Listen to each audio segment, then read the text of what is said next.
नमस्कार दोस्तों, स्वागत है आपका हमारे आध्यात्म चैनल पर।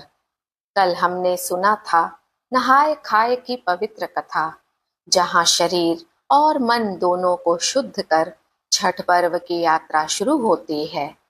आज हम आए हैं दूसरे दिन, खरना के दिन पर। यह वह दिन है जब माँ छठी की कृपा धरती पर उतरती है, जब व्रती का तप अपनी पराकाष्ठा पर पहुंचता है और जब पूरे वातावरण में सिर्फ एक ही भावना गूंजती है, जय छठी माई। सुबह होती है, भोर का समय, चारों ओर शांति और व्रती का हृदय श्रद्धा से भरा। वह दिन भर निर्जल व्रत रखती है, ना जल ना अन्न, सिर्फ माँ का नाम और सूर्य की किरणों का स्मरण। पूरा दिन बीत जाता है बिना किसी शिकायत के, क्योंकि यह भूख साधारण नहीं, यह आत्मा की भूख है। यह प्यास साधारण नहीं, यह ईश्वर की निकटता की प्यास है। और जब सूर्य अस्त होता है, आसमान सुनहरी हो उठता है, तब व्रती माँ गंगा या पवित्र जल में स्नान करती है और शुरू करती है खरना पूजा। वह बनाती है प्रसाद, गुड़ का रस, चावल की खीर और शुद्ध रोटी। न कोई नमक न मसाला, बस सात्विकता, पवित्रता और माँ के प्रति समर्पण। वह सूर्य देव को अर्घ देती है, दीप जलाती है और धीरे से कहती है, माँ छठी, मेरे घर आशीष बरसाओ, मेरे परिवार को सुख और समृद्धि दो। और फिर वह प्रसाद ग्रहण करती है। उस एकने वाले में न जाने कितनी भक्ति, कितना प्रेम और कितनी साधना छिपी होती है। कहा जाता है, बहुत समय पहले मगध राज्य में एक स्त्री थी, सावित्री। उसने संतान की कामना से छठ व्रत शुरू किया। पहले दिन नहाए खाए किया, दूसरे दिन खरना का संकल्प लिया।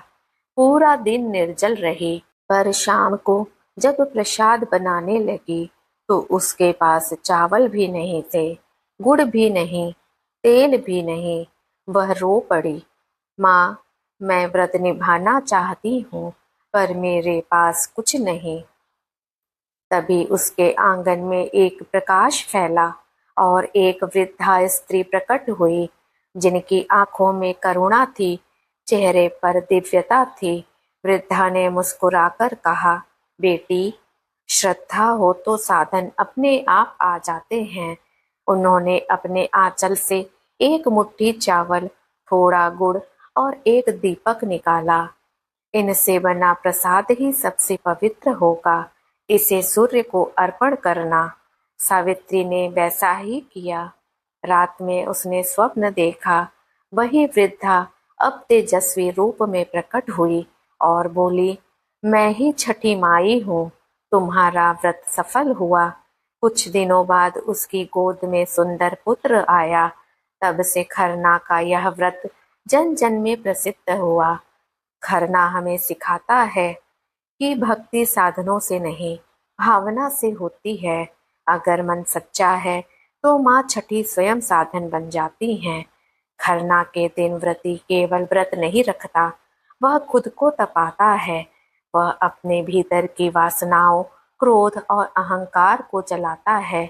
और जब सूर्यास्त के क्षण में अर्घ देता है तो उसकी आत्मा सूर्य की ज्योति से मिल जाती है। यही वह क्षण होता है जब पृथ्वी और आकाश एक हो जाते हैं, जब माँ छठी स्वयं उतरकर अपने बच्चों को आशीर्वाद देती हैं। कभी स्वप्न में, कभी दीपक की लौ में, कभी जल की लहरों में उनका स्वर सुनाई देता है, मत डर बेटा, मैं तेरे साथ हूँ। जब खरना का प्रसाद बनता है तो उसकी सुगंध पूरे घर को पवित्र कर देती है। हर बच्चा इंतजार करता है, माई का प्रसाद कब मिलेगा। और जब मिलता है तो लगता है जैसे आशीर्वाद ही मुंह में घुल गया हो।